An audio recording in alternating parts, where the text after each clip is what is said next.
E aí, pessoal, tudo bem? Falar um pouquinho de história do futebol espanhol e do título mais fácil da história do Real Madrid. Não a campanha como um todo, mas a final mais fácil da história do Real Madrid. Aliás, nunca o Real Madrid chegou numa final com tanta certeza que seria campeão, que levantaria a taça no final daquele dia.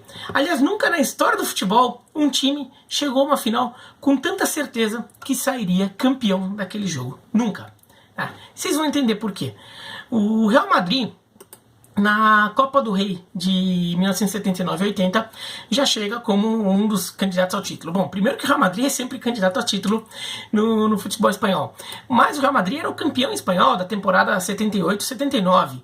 Então ele chega na Copa do Rei já com vantagem, já estreando direto nas oitavas de final. E naquela temporada 79 e 80, o Real Madrid fazia uma boa temporada no Campeonato Espanhol também, e ele foi campeão espanhol. Ele fez 53 pontos com 22 vitórias, 9 empates e 3 derrotas. Pontuação baixa porque naquela época a vitória só valia 2 pontos. A Real Sociedad ficou em segundo lugar com 52, um pontinho atrás. A Real Sociedad, que tinha um time muito forte naquela época, tanto que foi bicampeã espanhola nas duas temporadas seguintes, 81 e 82. E depois, nos 2 anos seguintes, o Athletic Bilbao foi bicampeão em 83 e 84 e o tetracampeonato do País Basco, a última vez que os bascos foram campeões, inclusive. Então o Real Madrid já tinha um time forte. E chega naquela Copa do Rei, enfrentando logo de cara o Logroñés nas oitavas de final. Ganha por 3-2 em Logronho e depois por 2-0 em Madrid. Nas quartas de final, vence o Betis por 2-1 e depois empata 1-1 em Sevilha, uma eliminatória mais difícil. E na semifinal, sim, o confronto mais difícil do Real Madrid contra o Atlético de Madrid. O Atlético de Madrid, que tinha sido o terceiro colocado na temporada anterior do Campeonato Espanhol, com um time forte, 0-0 e 1-1. E daí, nos pênaltis, o Real Madrid venceu por 4-3 e chegou na final daquela Copa do Rei. O Real Madrid tinha um time muito forte, tinha o Vicente, vários jogadores que viraram técnicos. O goleiro era o Mariano García Remón, virou técnico. Na defesa tinha o Camacho, que virou técnico, inclusive técnico do Real Madrid. Tinha o Vicente Del Bosque no meio de campo. O Vicente Del Bosque depois virou técnico da seleção espanhola e do Real Madrid. Tinha ainda o Stilich, que era da seleção alemã. Juanito, titular da seleção espanhola. Santillana, atacante titular da seleção espanhola. Então era um time muito forte, base da seleção espanhola, que ia ser sede da Copa do Mundo de 82, Então a Espanha estava tentando montar uma seleção forte para tirar a Espanha da fila. Os espanhóis tinham esperança que seriam campeões em 82, jogando em casa, acabaram não sendo. Um time muito espanhol, porque naquela época havia muita limitação de estrangeiro e não existia essa coisa da União Europeia, do passaporte europeu. Jogadores, o Stilich era alemão.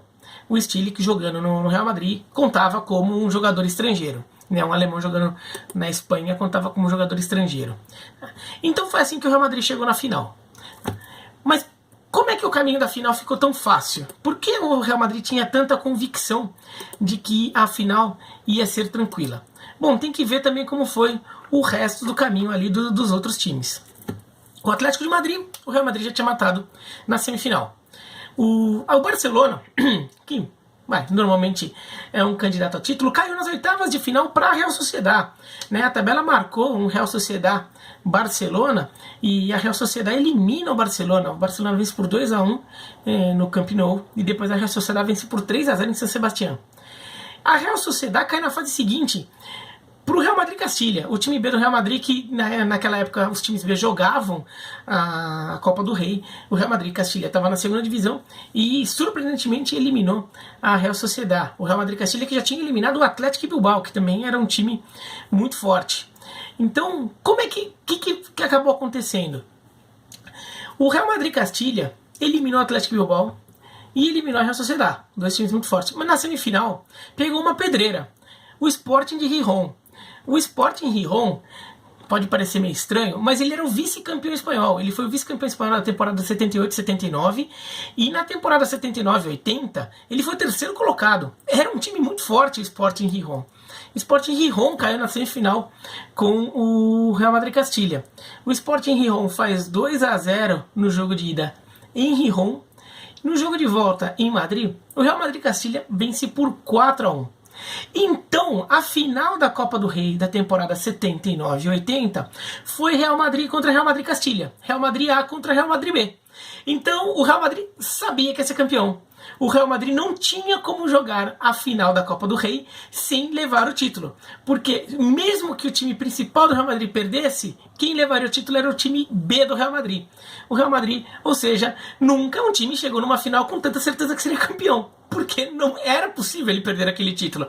Porque mesmo que ele perdesse, ele ganharia. Inclusive ele ganhou e perdeu, porque um dos Real Madrids perdeu o jogo, né? O Real Madrid Castilha, foi uma geração muito boa do Real Madrid Castilha. Na final, o Real Madrid Castilha vai com Agustín, Juanito, que não era o Juanito do Real Madrid principal, Herrero, Castanheda, Casimiro, Álvarez, Gallego, Bernal, Pineda, Paco e Sidon. Falando assim, não parece chama tanta atenção, porque são jogadores que não que não chamaram tanta atenção no futebol mundial tudo.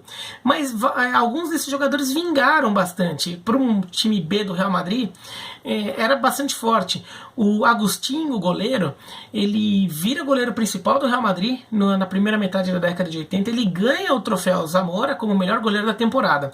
Na segunda metade da década de 80, ele acaba perdendo um pouco de espaço para o Ocho Torrena e depois para o Buio. E depois ele acaba indo para o Tenerife, e inclusive faz grandes campanhas pelo Tenerife. O Tenerife que teve um time muito bom na primeira metade dos anos 90, inclusive tirando 2 títulos do Real Madrid na última rodada.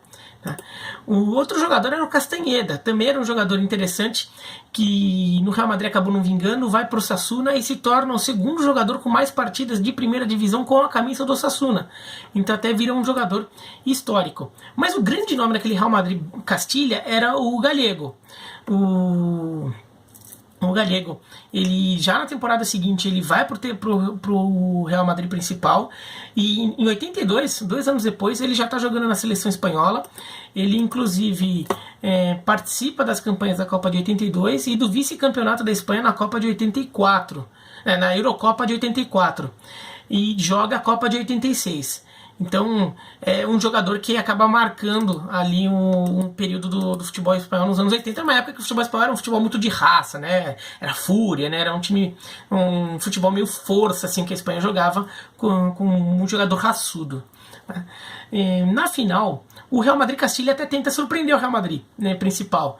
Né? O Real Madrid principal entrou com o Mariano García Remón, Sabido, Benito, Pini e Camacho, Ángel, Del Bosque, Stilic, Juanito, Santillana e Cunningham.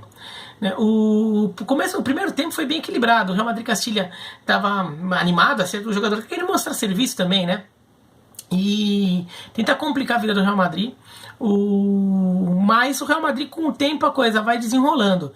Faz 1-0 aos 19 minutos com o Juanito e faz 2-0 aos 41. Aí no segundo tempo, o Real Madrid Castilha tenta se acertar, porque o Real Madrid Castilha estava se defendendo bem, mas não conseguia sair tanto jogando. O Real Madrid Castilha faz algumas alterações ali para tentar sair um pouco mais pro jogo, e daí vira um festival. O Real Madrid principal passa o trator, acaba vencendo o jogo por 6-1, e no final das contas o placar até é exagerado, porque parece que o Real Madrid Castilha era um time horroroso, e o Real Madrid Castilha, no final das contas, eliminou a Real Sociedade, que foi vice-campeão espanhol, e eliminou o Sporting Gijón, que foi o terceiro colocado naquele campeonato espanhol daquela temporada.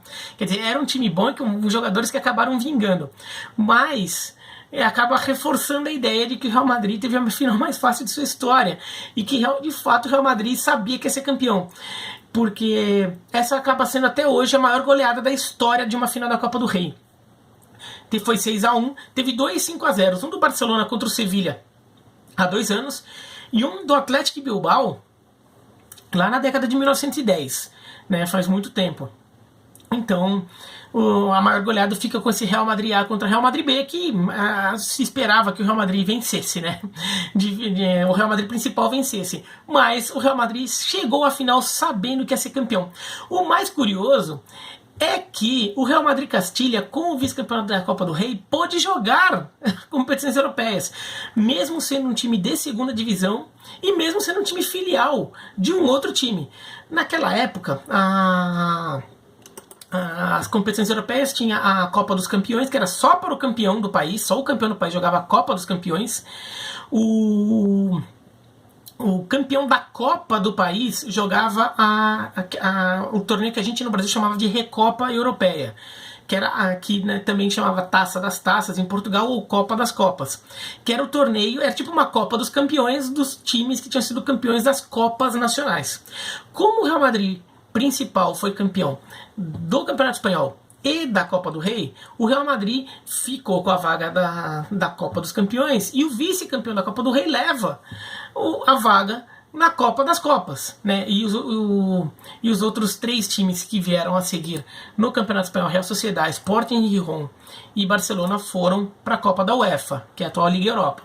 Então o Real Madrid Castilha vai jogar a Recopa Europeia do ano seguinte, mas aí acaba eliminado na primeira fase, né? Daí também já seria um pouco demais esse conto de fadas aí do Real Madrid Castilha, mas até que deu trabalho, porque o sorteio deu azar de cruzar, não tinha cabeça de chave na época, eles só sorteavam o representante da Copa da Espanha, da Copa do Rei, contra o representante da Copa da Inglaterra, a FA Cup. Então o Real Madrid Castilha foi pegar logo de cara o West Ham, venceu por 3-1 em Madrid, perdeu por 3-1 em Londres. Na prorrogação, o West Ham fez mais 2 gols e acabou fechando por 5-1 o jogo e se classificou. O Real Madrid Castilha teve uma participação em competições europeias com o vice-campeão da Copa do Rei, perdendo para o Real Madrid principal, né? O curioso é que o Real Madrid Castilha, naquela temporada da segunda divisão, nem foi tão bem assim. Ele terminou só em 7º lugar. O campeão foi o Múrcia com 47 pontos, o Valladolid ficou em segundo com 45, o Osasuna em terceiro com 44. O Real Madrid Castilha fez 40 e ficou só na 7ª posição. Ele não poderia subir, né? Mesmo que ele fosse campeão, vice ou terceiro colocado, ele empurraria a vaga da promoção para o 4º colocado. Isso já aconteceu até no futebol espanhol, no time não poder subir por causa disso. Mas, enfim, então fica essa história curiosa de uma competição que permitiu um time A contra um time B jogarem, né, no principal número do torneio, e os dois chegarem à final, né? E o Real Madrid Castilha teve muito mérito disso, e esse time do Real Madrid Castilha é bem lembrado como uma das melhores gerações da base do Real Madrid, sobretudo aí por essa campanha espetacular e por esses 3 jogadores que eu mencionei.